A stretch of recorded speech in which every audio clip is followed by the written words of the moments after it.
तो फिज़िक्स में हम जनरली 4 फंडामेंटल फोर्सेस की बात करते हैं, gravitational, electromagnetic, weak nuclear and strong nuclear forces.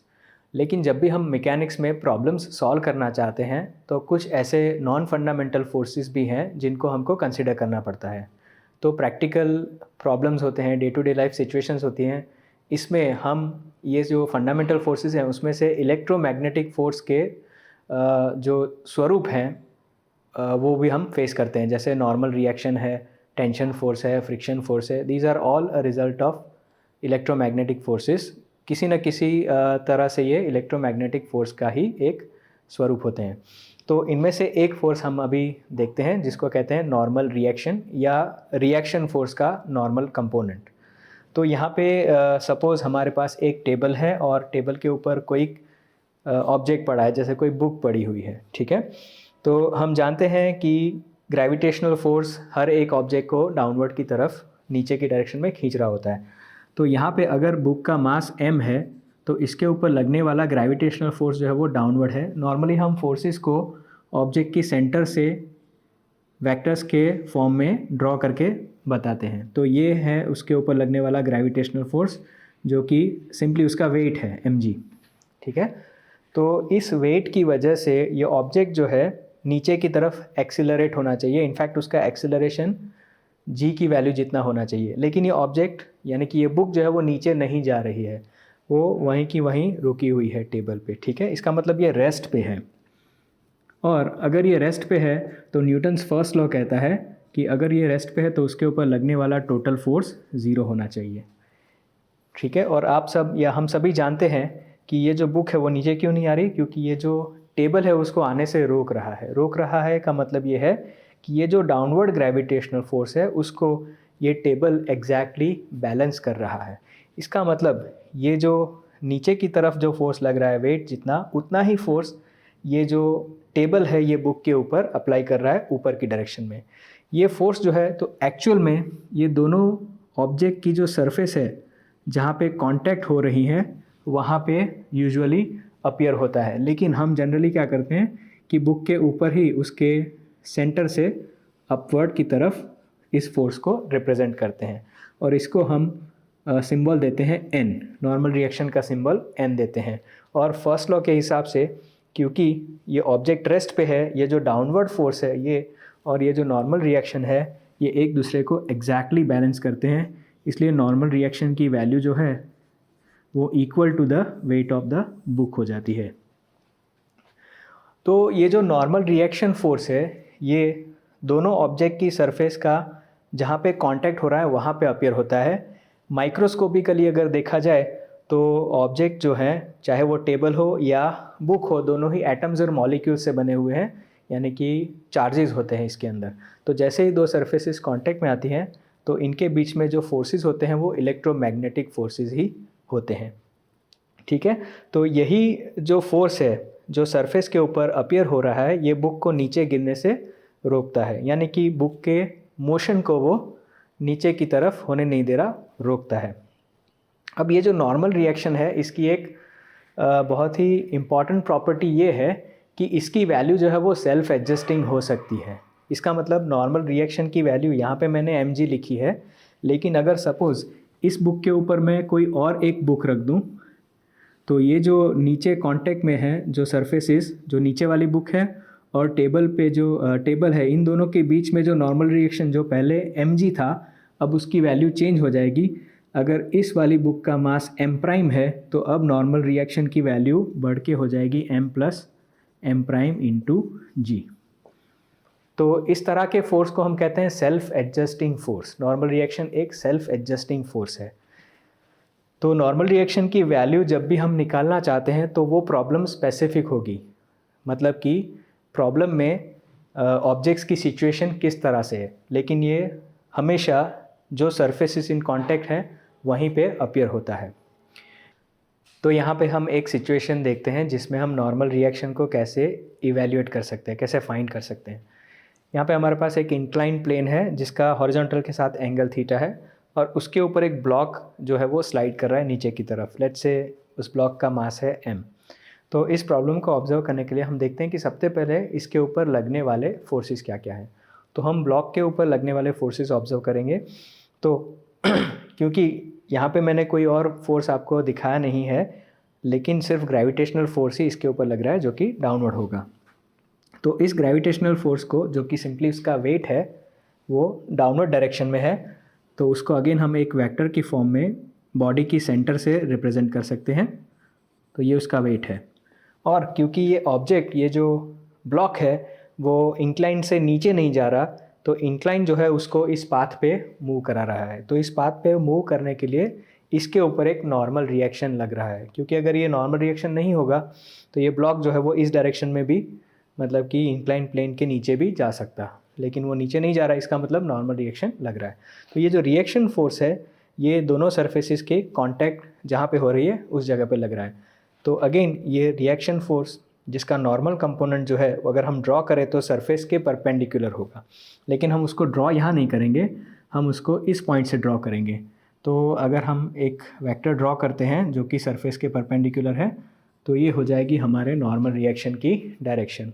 इस तरह से हमको हर एक प्रॉब्लम में स्पेसिफिकली चेक करना पड़ेगा कि नॉर्मल रिएक्शन या रिएक्शन फोर्स किस डायरेक्शन में होगा। तो अब क्योंकि ऑब्जेक्ट इस तरफ नहीं जा रहा, वो सिर्फ स्लाइड हो रहा है नीचे की तरफ, तो ये जो नॉर्मल रिएक्शन जो ऊपर लग रहा है उसको बैलेंस करने के लिए एक डाउनवर्ड फोर्स होना चाहिए जो कि एग्जैक्टली इसकी अपोजिट डायरेक्शन में हो। तो और तो कोई फोर्स यहाँ पे लग ही नहीं रहा, इसका मतलब ये जो ग्रेविटेशनल फोर्स है वही इसको बैलेंस कर रहा है। तो इसका मतलब है कि ग्रेविटेशनल फोर्स का एक कंपोनेंट इस नॉर्मल रिएक्शन की डायरेक्शन में या उसकी अपोजिट डायरेक्शन में एग्जैक्टली होगा। तो वो हम फाइंड कर सकते हैं अगर हम इस नॉर्मल रिएक्शन की डायरेक्शन को एक्सटेंड करें बैकवर्ड्स लाइक दिस। तो हम देखेंगे कि अगर ये एंगल थीटा है तो ज्योमेट्रिकली ये एंगल भी थीटा होगा। और अगर हम इसको हाइपोटेन्यूज कहें, मतलब कि यहाँ पे हम अगर एक 90 डिग्री ट्रायंगल बनाएं, तो ये जो mg का नॉर्मल रिएक्शन की अपोजिट डायरेक्शन में जो कंपोनेंट बनेगा वो हो जाएगा mg cos थीटा, क्योंकि ये एंगल हमारा थीटा है और ये हाइपोटेन्यूस है, तो थीटा के बाजू वाला जो साइड होता है वो होता है कॉस साइड। किसका कॉस साइड? जो हाइपोटेन्यूस है mg, उसका कॉस साइड। ठीक है। और जो अपोजिट साइड है, मतलब कि ये वाला अपोजिट साइड, ये हो जाएगा mg साइन थीटा। लेकिन नॉर्मली हम इस अपोजिट साइड को यहाँ पे दिखाते हैं। ओके, तो ये हमारा कंपोनेंट हो जाएगा mg साइन थीटा। इस mg साइन थीटा को कोई बैलेंस नहीं कर रहा, इसलिए ये ब्लॉक नीचे की तरफ स्लाइड हो रहा है। लेकिन ये नॉर्मल रिएक्शन को mg cos थीटा बैलेंस कर रहा है, इसलिए हम देखेंगे कि n will be equal to mg cos theta. Okay, तो यहाँ पे हमने देखा कि नॉर्मल रिएक्शन की वैल्यू सिंपली mg नहीं है बल्कि mg cos थीटा है। इसका मतलब कि ये वैल्यू जो है वो इस एंगल थीटा पे डिपेंड करती है। अगर हम इंक्लाइन को और हॉरिजॉन्टल करें या और वर्टिकल करें तो n की वैल्यू चेंज हो सकती है। अगर हम इसको पूरा हॉरिजॉन्टल कर दें तो थीटा की वैल्यू हो जाएगी 0 डिग्री और cos 0 हो जाएगा 1, इसलिए नॉर्मल रिएक्शन की वैल्यू हो जाएगी सिंपली mg। एक और केस देखते हैं हम। यहाँ पे हमारे पास एक ब्लॉक है जो कि सिंपली ग्राउंड पे रखा हुआ है। तो अभी क्योंकि इसके ऊपर हमने कोई एक्सटर्नल फोर्स अप्लाई नहीं किया है, इसके ऊपर सिर्फ ग्रेविटेशनल फोर्स है, तो वो ग्रेविटेशनल फोर्स, अगर इस ब्लॉक का मास m है से, तो वो ग्रेविटेशनल फोर्स होगा mg। और क्योंकि ये ब्लॉक नीचे ग्राउंड में नहीं जा रहा है, यहीं पे रुका हुआ है, तो इस ग्रेविटेशनल फोर्स को बैलेंस करने के लिए जो नॉर्मल रिएक्शन है वो अपवर्ड डायरेक्शन में है। तो अभी के लिए सिचुएशन ये है कि हमारा नॉर्मल रिएक्शन जो है वो ग्रेविटेशनल फोर्स को बैलेंस कर रहा है। ये वो आगे बुक वाला केस था वो सेम है। लेकिन सपोज़ हम एक धागा या रोप लेके इस ब्लॉक को डायगोनली इस डायरेक्शन में खींचते हैं। इसका मतलब है कि ये जो हमारा फोर्स है, सपोज़ हॉरिजॉन्टल के साथ थीटा जितना एंगल बना रहा है और इस ब्लॉक को खींच रहा है, जिससे ब्लॉक क्या होगा कि ये राइट डायरेक्शन में स्लाइड होगा। सपोज़ ये फोर्स इतना ज़्यादा नहीं है कि ब्लॉक जो है वो ग्राउंड से ऊपर उठता है, ग्राउंड के साथ ही वो लगा हुआ रहता है, लेकिन ये इस डायरेक्शन में जा रहा है। ठीक है, तो इस केस में हम नॉर्मल रिएक्शन को कैसे इवेल्युएट करेंगे? तो हम देखते हैं कि अब इसके ऊपर लगने वाले फोर्सेस को हम ऑब्जर्व करते हैं। तो अगेन इस फोर्सेस को हम सेंटर से रिप्रेजेंट करते हैं। तो ये जो फोर्स है इसको हम सेंटर से रिप्रेजेंट करते हैं। तो ये फोर्स F है जिसका कि एंगल हॉरिजन के साथ थीटा है। और इसके ऊपर लगने वाला ग्रेविटेशनल फोर्स जो कि उसका वेट है mg डाउनवर्ड है, राइट। और नॉर्मल रिएक्शन जो है वो सरफेस को 90 डिग्रीज पे होता है। तो अगेन ये सरफेसेस जो कांटेक्ट में है तो ये नॉर्मल रिएक्शन इस तरफ आएगा। तो ये हमारा नॉर्मल रिएक्शन है, राइट।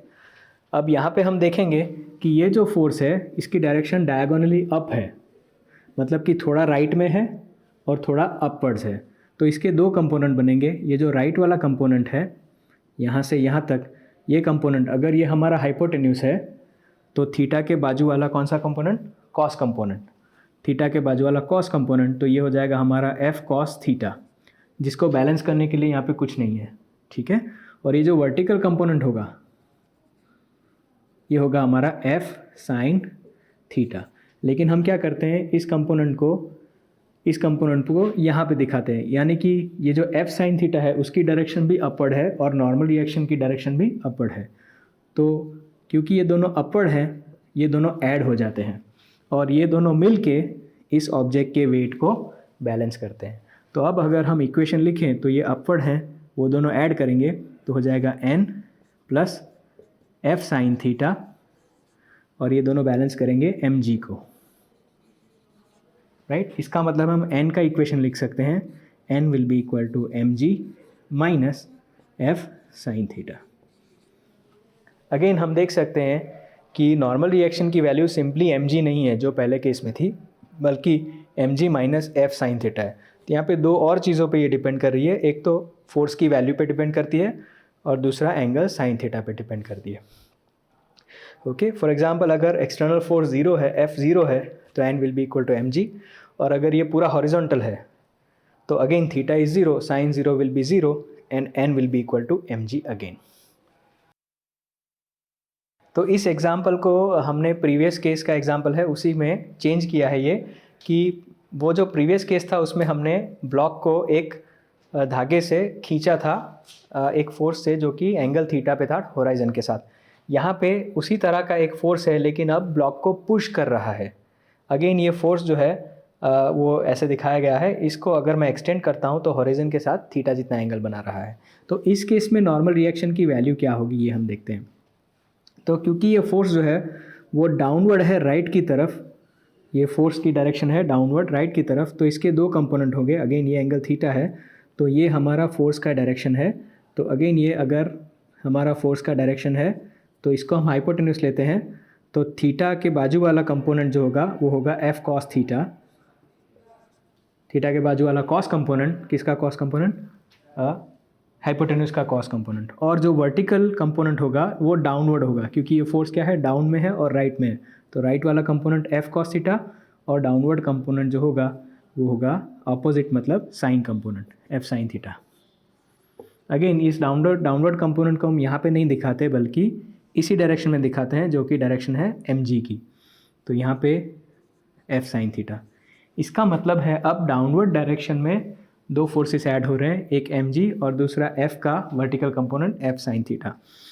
अब क्योंकि ब्लॉक इस डायरेक्शन में मूव नहीं हो रहा, ये जो फोर्सेस है एक दूसरे को बैलेंस करेंगे, मतलब ये दो मिल के mg और F sine theta normal reaction को बैलेंस करेंगे, जबकि ये एफ कॉस थीटा जो है वो अनबैलेंस फोर्स है जिसकी वजह से हमारा ब्लॉक राइट की तरफ एक्सेलरेट होगा। तो अगर हम यहाँ पे इक्वेशन लिखें तो ये हो जाएगा mg plus F sine theta. ये डाउनवर्ड डायरेक्शन के फोर्सेस ये बैलेंस करेंगे अपवर्ड नॉर्मल रिएक्शन को। इसका मतलब है नॉर्मल रिएक्शन की वैल्यू क्या आई, mg plus F sine theta. Again normal reaction की वैल्यू प्योर mg नहीं है, ये f पे डिपेंड करता है और एंगल थीटा पे डिपेंड करता है।